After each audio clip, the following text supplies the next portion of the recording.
Di dalam Injil ada juga ucapan insya Allah jika Tuhan menghendakinya. Sehingga terbantahkan jika ada orang umat Kristiani yang mengatakan bahwasannya umat Islam tidak pasti, agamanya tidak pasti, apa-apa insya Allah, apa-apa insya Allah. Itu menunjukkan bahwa ketidaktahuannya terhadap Bible.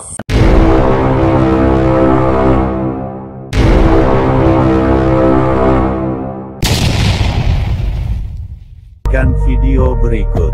Jangan lupa like, share, subscribe. Metanoia Channel. Salam Bapak Ibu Saudara-saudari yang dikasihi Yesus dan dikasihi, berjumpa kembali dengan saya Pendeta Resi Lubis. Saudara Bapak Ibu sekalian, sudah lama ya saya tidak berbicara di ruangan ini disebabkan kami pelayanan beberapa bulan ya, keliling-keliling ya, mulai dari Banjarmasin sampai ke Palangkaraya, dan puji Tuhan di Pontianak kita sudah buat rumah misi. Maksud saya bukan di kota Pontianaknya ya, di Kalbar, di daerah desanya. Kami pelayanan ke pedalaman-pedalaman. Saudara Bapak sekalian, luar biasa ya, kuasa Tuhan dinyatakan di tempat-tempat di mana yang sepertinya tidak ada orang-orang yang sungguh-sungguh, tetapi di sana Tuhan nyatakan mujizat kuasanya. Saudara Bapak sekalian, tadi waktu saya lihat video ini saya kaget ya. Karena si Ustadz ini, saudara, dia bilang apa? Dia bilang orang Kristen itu selalu mengatakan orang Islam itu nggak ada kepastian. Mudah-mudahan. Ya, insya Allah gitu ya. Jadi orang Islam memang kalau ditanya apakah kau pasti masuk surga, mereka nggak bilang pasti, insya Allah begitu ya. Terus si Ustadz ini berbalik mengatakan begini, di Kristen pun sebenarnya tidak ada kepastian. Di Kristen itu juga insya Allah. Yesus sendiri yang adalah Nabi itu mengucapkan insya Allah gitu. Jadi nggak ada kepastian. Saudara, saya kaget aja ya ngelihat si Ustadz ini.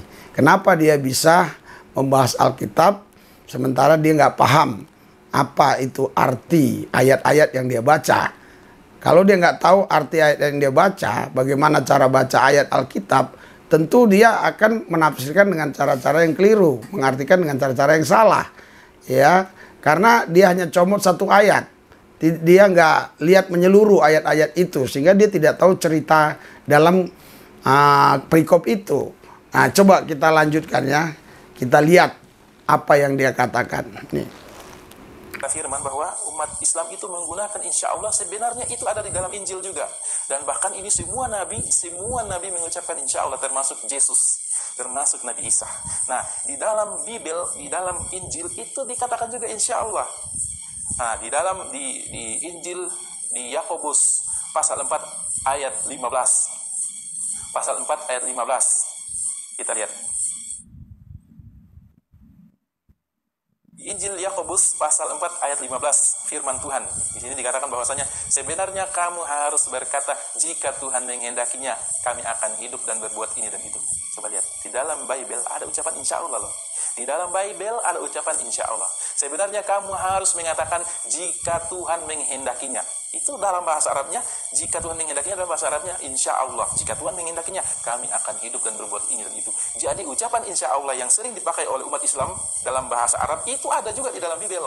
Di dalam Injil ada juga ucapan insya Allah jika Tuhan menghendakinya. Sehingga terbantahkan jika ada orang umat Kristiani yang mengatakan bahwasannya umat Islam tidak pasti, agamanya tidak pasti, apa-apa insya Allah, apa-apa insya Allah. Itu menunjukkan bahwa ketidaktahuannya terhadap Bible. Di Bible disebutkan juga seperti itu. Kemudian di Injil yang lain juga, Kisah Para Rasul pasal 18 ayat 21 mengatakan bahwasanya, disebutkan bahwasanya ia minta izin dan berkata, aku akan kembali kepadamu. Jadi di Kisah Para Rasul pasal 18 ayat 21 disebutkan juga tentang ucapan insya Allah itu ada dalam Bible. Ia minta izin kemudian berkata, aku akan kembali kepadamu jika Allah menghendakinya. Jika Allah menghendakinya, atau ucapan insya Allah. Jadi di dalam Kristen ada juga yang namanya insya Allah. Hanya tidak pernah kita dengar orang umat Kristiani berkata seperti itu. Bahkan yang menjadi lucu adalah umat Kristiani memvonis bahwa umat Islam adalah agama yang tidak pasti karena selalu insya Allah. Jadi ingat bahwa ucapan insya Allah ini semua Nabi mengatakannya, termasuk Yesus. Karena Yesus adalah Nabi, adalah utusan, bukan Tuhan. Jadi Yesus juga mengatakan insya Allah. Dan di dalam Bible disuruh untuk mengucapkan jika Tuhan menghendakinya atau insya Allah. Saudara, Ini kan sudah sangat lucu sekali menurut saya. Ini kekeliruan yang sangat luar biasa si Ustadz ini. Ya, dia baca ayat Alkitab, terus dia tafsirkan, sementara dia nggak paham apa yang dia baca. Dia ambil Yakobus, itulah sebabnya dia katakan di Kristen itu juga tidak ada kepastian. Insya Allah juga begitu ya. Di Yakobus dikatakan gini, Yakobus pasal 4 ayat 15, sebenarnya kamu harus berkata jika Tuhan menghendaki, kami akan hidup dan berbuat ini dan itu. Ya, jadi begini. Kalau di bahasa Arabnya dikatakan di sini jika Tuhan menghendaki itu pakai insya Allah. Iya ya, boleh-boleh saja. Itu memang benar ya. Kalau di bahasa Arab jadi dipakai bahasa Arab, insya Allah. Jadi di Kristen itu juga keselamatan itu insya Allah begitu. Dia nggak paham ya kalau baca Alkitab. Alkitab itu saudara nggak bisa dibaca satu ayat saja. Kita kalau nggak tahu arti ayat ini atau bingung, kita baca ayat yang sebelumnya, nggak tahu lagi baca ayat sebelumnya, nggak tahu lagi baca ayat sebelumnya, sampai kepada ayat yang di atas ya, yang bercerita tentang ayat yang ke-15 ini. Jadi ceritanya begini saudara ya. Di sini ceritanya begini, saya akan bacakan ya. Mulai dari 13 ya. Jadi sekarang hai kamu yang berkata, hari ini atau besok kami berangkat ke kota Anu, dan di sana kami akan tinggal setahun dan berdagang serta mendapat untung. Sedang kamu tidak tahu apa yang akan terjadi besok. Apakah arti hidupmu? Hidupmu itu sama seperti uap yang sebentar saja kelihatan lalu lenyap. Sebenarnya kamu harus berkata jika Tuhan menghendaki, kami akan hidup dan berbuat ini dan itu. Ini nggak ada kaitannya kepada keselamatan saudara. Ini kaitannya begini. Kalau kita punya rancangan dan kita mau ungkapkan kepada teman kita rancangan itu, boleh pakai kata insya Allah. Insya Allah ya, besok saya akan berangkat ke Medan. Atau kalau Tuhan mengizinkan saya akan berangkat ke Medan. Jadi ini rancangan manusia, ini bukan karya keselamatan Yesus. Kalau karya keselamatan Yesus tidak ada ayatnya yang pakai kata kalau Tuhan mengizinkan kamu diselamatkan ya dari dosamu itu. Kalau Tuhan mengizinkan kamu ditebus dari api neraka. Kalau Tuhan mengizinkan kamu tidak lagi dihukum ya akibat perbuatan dosamu. Nggak ada ucapan Yesus yang seperti itu, kalau Tuhan mengizinkan, kalau Tuhan mengizinkan. Ini saudara rancangan kita, bukan rancangan Tuhan karya keselamatan. Rancangan kita sih boleh-boleh saja. Kan dibilang tadi, kalau kamu mau pergi ke kota A, jangan bilang langsung, oh ya besok saya pasti. Kalau Tuhan mengizinkan, karena hidup ini katanya bagaikan uap, jadi nggak tahu besok masih ada atau tidak. Ya, terus dia pakai ayat yang ke-18. Sorry, maksudnya Kisah Rasul 18 ya. Kisah Rasul 18. Saya akan baca di sini ya. Kisah Rasul 18. Ini dia pakai. Kisah Rasul 18 ayat yang ke-21. Ya. Ia meminta diri dan berkata, aku akan kembali kepada kamu jika Allah menghendakinya. Lalu bertolaklah ia dari Efesus.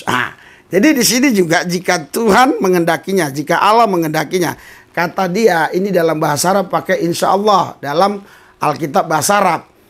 Ya boleh-boleh saja, is okay, ini no problem. Memang dalam bahasa Arab ya, kalau Tuhan menghendaki itu, kalau Tuhan mengizinkan ya insya Allah. Ya, jadi dia ini comot ayat ini dan mengkaitkan kepada keselamatan yang Yesus berikan kepada kita. Ini kelirunya. Padahal ini nggak ada kaitannya. Saya akan bacakan ya. Mulai ayat yang ke-18 ya. Paulus kembali ke Antiokhia ya. Paulus tinggal beberapa hari lagi di Korintus. Lalu ia minta diri kepada saudara-saudara di situ dan berlayar ke Syria. Dia dari sana berlayar ke Syria. Sesudah ia mencukur rambutnya di Kengkeria. Ya lucu juga ini ya. Karena ia telah bernazar, Priscilla dan Aquila menyertai dia. Ini tambah pengalaman saudara. Jadi Paulus itu pernah mencukur rambutnya. Jadi nabi-nabi yang ada di Alkitab ini, khususnya di Perjanjian Baru ya, Paulus sendiri yang sepertinya ditulis dia mencukur rambut itu juga hanya satu kali ya. Lalu sampailah mereka di Efesus. Paulus meninggalkan Priscilla dan Aquila di situ. Ia sendiri masuk ke rumah ibadat dan berbincang dengan orang-orang Yahudi. Mereka meminta kepadanya untuk tinggal lebih lama di situ, tetapi ia tidak mengabulkannya. Jadi saudara, mereka-mereka orang-orang percaya ya di sana, di Yahudi tadi, dia orang-orang Yahudi tadi minta supaya Paulus ini tinggal lagi lah di sini, ngajar lagi. Tapi Paulus bilang apa? Ia meminta diri dan berkata, aku akan kembali kepada kamu jika Allah menghendakinya. Lalu bertolaklah ia dari Efesus, tadi kan di Antioquia kan, ke Syria kan. Jadi saudara di sini dia katakan, aku nggak bisa gitu loh kira-kira. Tapi aku nanti kembali lagi lah kalau Tuhan mengizinkan. Jadi tapi aku harus pergi dulu ke Efesus untuk melayani jiwa-jiwa di sana. Jadi nggak ada kaitannya ini dengan karya keselamatan ya.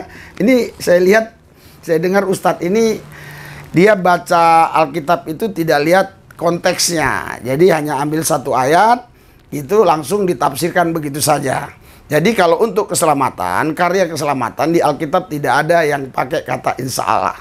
Misalnya begini, di suratan Petrus ya, di situ dikatakan kamu telah ditebus dari cara hidupmu sia-sia supaya kamu bla bla bla bla memperoleh hidup yang kekal. Tidak ada di situ insya Allah kamu ditebus gitu, tidak ada. Nah, inilah kekeliruan si Ustadz ini.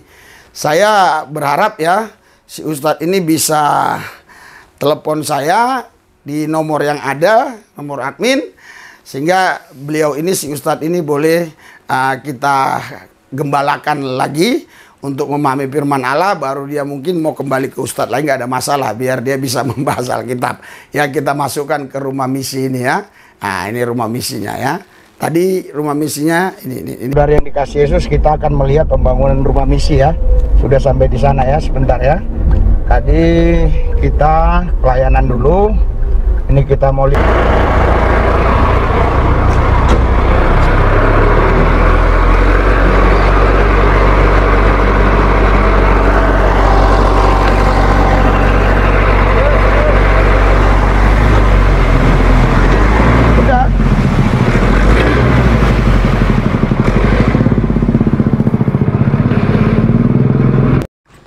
Salam Bapak Ibu Saudara-saudari yang dikasih Yesus dan yang saya kasih, berjumpa kembali dengan saya saudara.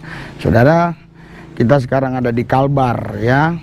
Kita dapat berkat rumah. Jadi kita persembahkan ini untuk rumah misi, di mana orang-orang yang memang membutuhkan bimbingan, yang membutuhkan